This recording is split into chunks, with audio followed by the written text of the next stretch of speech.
Assalamualaikum warahmatullahi wabarakatuh. Pagi semuanya.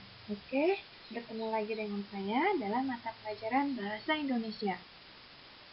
Pada pertemuan hari ini, kita akan menganalisis struktur dan kebahasaan dalam teks eksplanasi. Nah, di sini bahwa menganalisis merupakan kegiatan mengkaji sebuah teks untuk meneliti struktur dan bahasa teks tersebut secara mendalam. Menganalisis teks eksplanasi ini berarti menguraikan, membedakan, memilah isi pokok teks eksplanasi dengan memperhatikan struktur dan bahasa yang digunakan. Adapun langkah-langkah yang harus diperhatikan dalam menganalisis teks eksplanasi. Nah, antara lain dengan membaca secara mendetail teks eksplanasi yang akan dianalisis. Nah, untuk memahami struktur teksnya, yaitu ada pernyataan umum dan urutan sebab akibat. Nah, bagian pernyataan umum biasanya terdapat pada paragraf pertama. Nah, pernyataan umum ini berisikan suatu pernyataan tentang suatu topik yang akan dijelaskan. Nah, pernyataan umum ini harus bersifat ringkas, menarik, jelas, dan mampu meningkatkan minat pembaca untuk membaca detailnya. Dalam menentukan urutan sebab akibat biasanya terdapat pada paragraf kedua dan seterusnya. Nah, dalam urutan sebab akibat ini biasanya berisikan penjelasan tentang topik yang akan dibahas.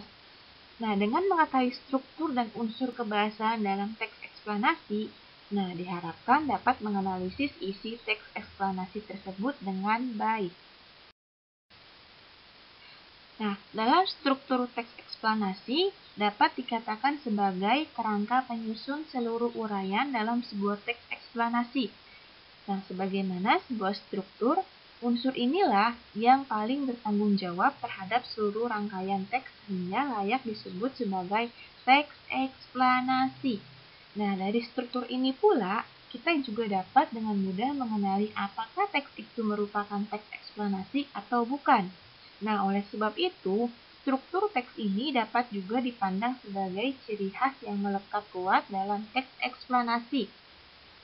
Nah, pengetahuan tentang struktur ini menjadi bagian penting karena suatu teks eksplanasi disusun mengikuti pola yang ditetapkan dalam struktur tersebut. Nah, untuk membuat uraian teks eksplanasi yang baik dan benar, maka harus mampu menerapkan struktur ini dalam suatu teks.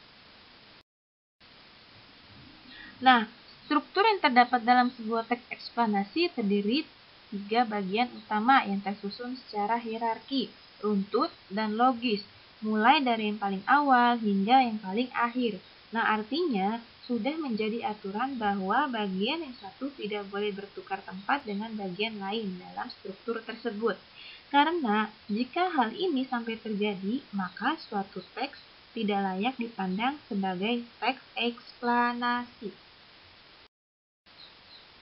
Nah, sini ada bagian-bagian struktur dalam teks eksplanasi. Yang pertama ada pernyataan umum. Nah, pernyataan umum ini adalah bagian pembukaan yang memberikan definisi atau penjelasan tentang fenomena yang akan dibahas.